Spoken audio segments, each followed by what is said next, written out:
अस्सलाम वालेकुम एंड जय हिंद एवरीवन। आज मैं आप लोगों के सामने हाजिर हूँ अपनी एक क्रिएशन को लेकर जो मैंने स्पेशली अपने उन हिंदू भाई बहनों के लिए लिखा है जो श्री कृष्ण को बहुत मानते हैं।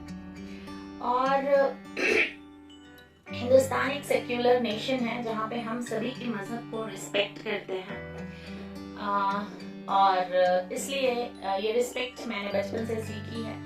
बचपन से हर मजहब का इंसान मेरा क्लासमेट रहा है, फ्रेंड रहा है, तो बहुत एक्यूलर सी अपब्रिंगिंग हुई है हम सबकी। तो वहाँ पे हमने सीखा कि जिस तरह से अपने प्रॉफेट रसूलुल्लाह सल्लल्लाहु अलैहि वसल्लम पीस बी अपॉन हिम की हम रिस्पेक्ट करते हैं, हमें बाकी मज़हब के जो भी जिन्होंने इंट्रोड्यूस किया है मज़हब, उन सबको भी बहुत ही रिस्पेक्ट देनी चाहिए। और एक कुरान जो हमारी है वो 25 प्रॉफिट्स को एक्सप्लेन करती है, लेकिन कहीं पे ये भी कहा गया है कि दुनिया में अल्लाह ने 1,24,000 पैगंबर उतारे। तो 1,24,000 पैगंबरों पे अभी तक रिसर्च नहीं हुई है, लेकिन पैगंबर होने का जो प्रोफेसी का जो दो क्राइटेरिया है जिसके ऊपर प्रोफेसी हम एक्सेप्ट करते हैं, वो ये होता है उनकी मॉरल इनफैलिबिलिटी और मिरेकल। मतलब वो उनकी नैतिकता दुनिया में सबसे ज्यादा हाई होती है और वो उनके हाथ में कोई ना कोई मुआवजा होता है।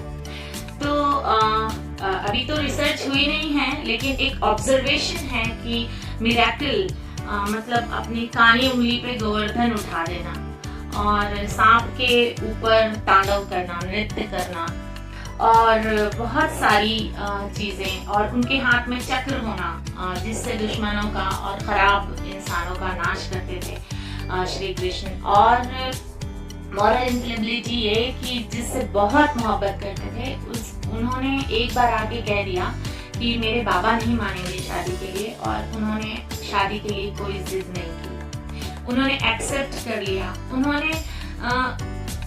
उन्होंने दिखाया कि जिस लड़की से हम शादी करने वाले होते हैं उसके खानदान की भी इज्जत हमारी इज्जत होती है। और उन्होंने अपने एक्शन से इस चीज को दिखा दिया कि जिससे हम बहुत मोहब्बत करते हैं उनकी हम इज्जत करते हैं। वो उस खानदान के दामाद नहीं बने, लेकिन उन्होंने फिर भी राधा जी के पूरे परिवार की इज्जत रखी और इसीलिए राधा जी का नाम उनके साथ जुड़ा है। इंडिया में सेक्युलरिज्म की बहुत जरूरत है, और अगर ये हमने छोड़ा तो फिर 1947 के वक्त जो दंगे हुए थे उनसे बार बार हमारी एकता पे वार होगा।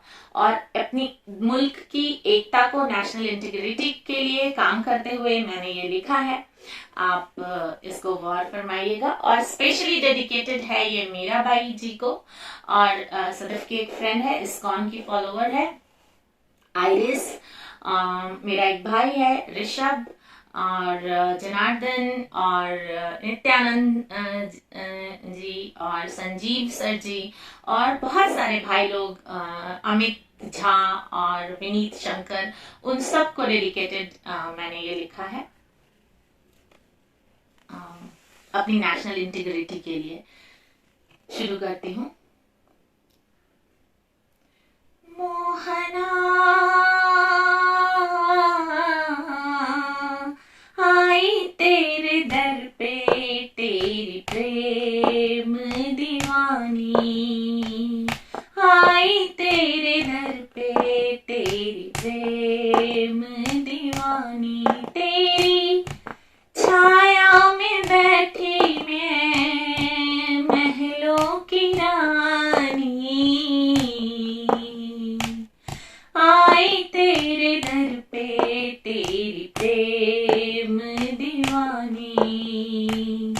महलों की रानी यहाँ पे मीराबाई जी के लिए लिखा गया है।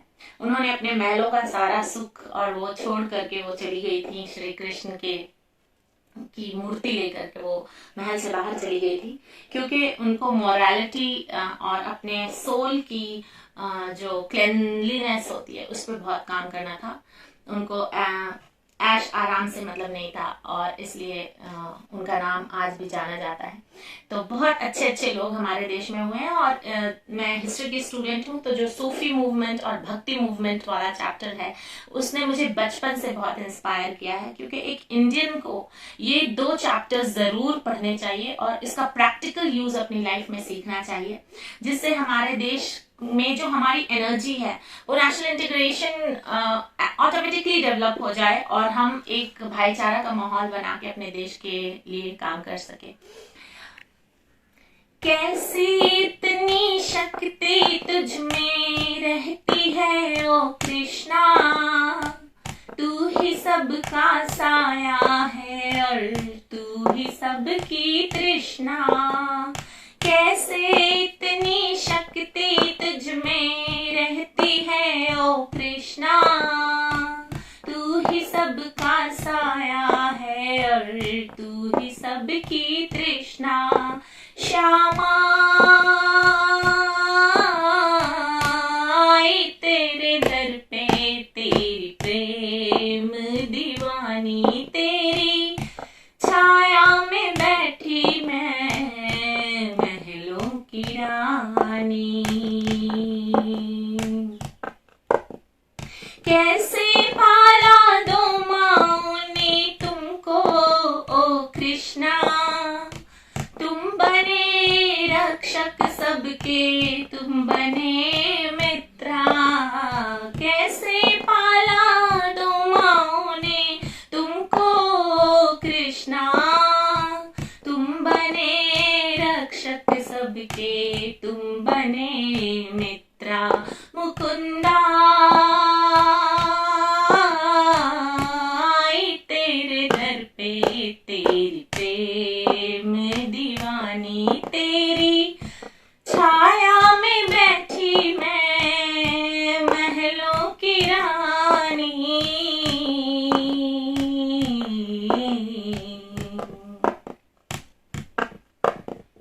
यदा यदा ही धर्मस्य तूने सबको सिखाया, प्रेम की बंसी तेरी बजी सबने जब है रुलाया। यदा यदा ही धर्मस्य तूने सबको सिखाया, प्रेम की बंसी तेरी बजी सबने जब है रुलाया। केशवा तेरे दर पे तेरी प्रेम दीवानी, तेरी छाया में बैठी मैं महलों की रानी।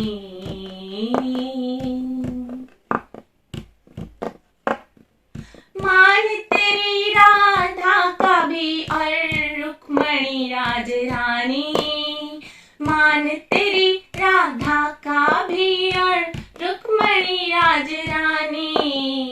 प्रेम को पावन किया था तूने, अमर है तेरी कहानी। कृष्णा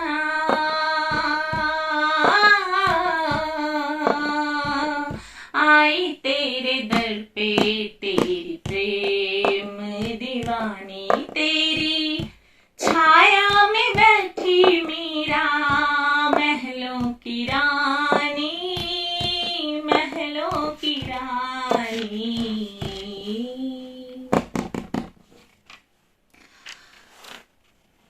आयतुल्लाह जाफर सुबहानी ने कहा है, prophets are the medium of the flow of divine grace to humans who have been sent down by Allah since first humans had deserved it until the time of Prophet sallallahu alaihi wasallam। इसका मतलब ये है कि जब जब दुनिया में कुछ ऐसा हुआ जिसमें अल्लाह अपना ग्रेस अपने लोगों तक भेजना चाहता था, तो अल्लाह डायरेक्ट नीचे नहीं आ सकता, क्योंकि Allah is the source of light. तो वो किसी बंदे को अपने बनाए हुए किसी बंदे को वो चुनता है और फिर उसके जरिए अपना ग्रेस दुनिया में पहुंचाता है। और जब जब दुनिया में राइटियसनेस की कमी हो जाती है और पाप बढ़ जाते हैं, तो अल्लाह अपने बंदों को दुनिया में उतार देता है। और इसी बेसिस पे ये कहा गया है कि 1,24,000 पैगंबर अल्लाह ने उतारे। मैं दुआ करती हूँ हमेशा नमाज में कि ऐसे रिसर्च हो जिसमें पता चले कि बाकी 25 पैगंबरों के बाद बाकी वो जो थे पैगंबर वो कौन थे, ताकि ये दुनिया में जो रिलीजन के बेसिस पे जो झगड़े होते हैं वो बहुत कम हो जाएंगे। मेहदी अलैहिस्सलाम के आने का हमने पढ़ा है बचपन से, उनका ज़हूर होगा और सब लड़ते रहेंगे, तो फिर वो ह्यूमैनिटी के लिए कैसे लोग, उनको बहुत टाइम वेस्ट हो जाएगा ना सबको कलेक्ट करते करते। तो उससे पहले ये रिसर्च जरूर हो जाएगी, ऐसा मुझे इंट्यूशन है, मैं आपसे शेयर करती हूँ। और इस वीडियो को मैं इस शेर के साथ खत्म करना चाहूंगी, गौर कीजिएगा। सुकून मेरे कल्ब पर उतारा करो या रब, सुकून मेरे कल्ब पर उतारा करो या रब, बेचैनियों में रहने की आदत नहीं अपनी, बेचैनियों में रहने की आदत नहीं अपनी। और इसके साथ मैं दुआ करती हूँ कि मेरे मुल्क के सभी लोग अपने धर्म को मिलाप का जरिया बनाएं, अपने धर्म को झगड़े का जरिया ना बनाएं, और एक दूसरे की ब्लेसिंग्स लेते रहें, एक दूसरे के मजहब की रिस्पेक्ट को इतना ज्यादा बढ़ा दें कि उनके मजहब को पॉलिटिक्स का जरिया ना बनाया जाए। और इसी तरह नेशनल इंटीग्रेशन के लिए मैं काम करती रहूंगी, और मैं अपने कॉम्पोजिशन के साथ आपसे मिलती रहूंगी। तब तक के लिए दुआओं में याद रखिए और जीते रहिए, खुश रहिए, आबाद रहिए। जय हिंद।